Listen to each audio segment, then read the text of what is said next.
ان دنوں social media پہ یہ پیغام بڑا وائرل ہو رہا ہے کہ جی ایک مقروض ملک کے معاشی حالات جب دیوالیے کے قریب پہنچ جائیں تو قربانی نہیں کرنی چاہیے۔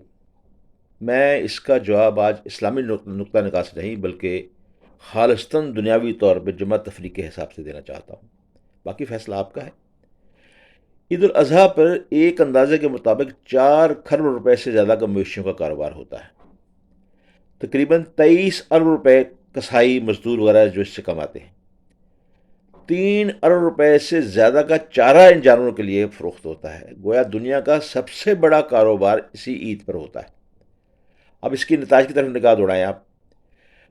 غریبوں کو مزدوری ملتی ہے، کتنے کسانوں کا چارہ فروخت ہوتا ہے، پھر دیہاتیوں کو مویشیوں کی بڑی اچھی قیمت مل جاتی ہے، کروڑوں روپے گاڑیوں میں جانور لانے جانے والے کما لیتے ہیں، پھر بعد ازاں غریبوں کو کھانے کے لیے مہنگا گوشت جو مفت میں ملتا ہے۔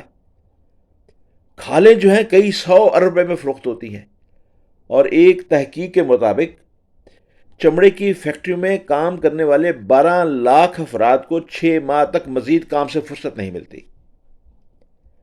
یہ پیسہ پھر جس نے کمایا ہے وہ اپنی ضروریات پر جب خرچ کرتے ہیں تو نہ جانے کتنے کھرب کا کاروبار دوبارہ ہوتا ہوگا۔ قربانی غریب کو صرف گوشت کھلانے کا نام ہی نہیں ہے بلکہ سارا سال غریبوں کے روزگار مزدور کا بھی بندوبست ہوتا ہے اس کے اندر۔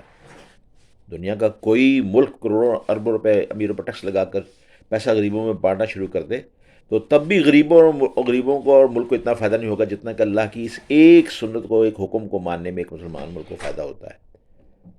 اکنامکس کی زبان میں اس کو سرکولیشن آف ویلتھ کا سرکل کہا جاتا ہے کہ جس کا حساب تب لگانے سے عقل دنگ رہ جاتی ہے۔